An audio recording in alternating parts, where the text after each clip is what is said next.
आवाज महाराष्ट्राचा।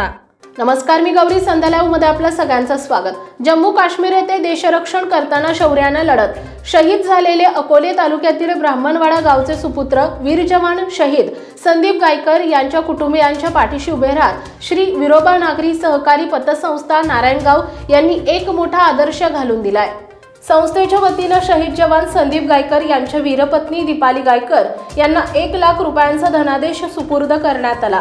यावेळी विरोबा नागरी सहकारी पतसंस्थेचे अध्यक्ष बाळासाहेब पाटे, उपाध्यक्ष भास्कर शिंदे, सचिव राजेंद्र पाटे, संचालक रोहिदास भुजबळ, सल्लागार बबन पानसरे, मुख्य कार्यकारी अधिकारी सुमित पाटे, कर्मचारी सुशांत थेटे तसेच ब्राह्मणवाडा ग्रामपंचायतचे उपसरपंच सुभाष गायकर, सदस्य रवींद्र हांडे, शिवाजी आरोटे यांच्यासह ग्रामस्थ मोठ्या संख्येने उपस्थित होते। संध्यालाईव्हसाठी प्रतिनिधी मंगेश पाटे, ब्राह्मणवाडा। ताज्या आणि महत्त्वपूर्ण बातम्या पाहण्यासाठी आजच आमच्या संध्यालाईव्ह न्यूज चॅनलला YouTube वर सबस्क्राइब करा आणि बेल आयकॉन प्रेस करा।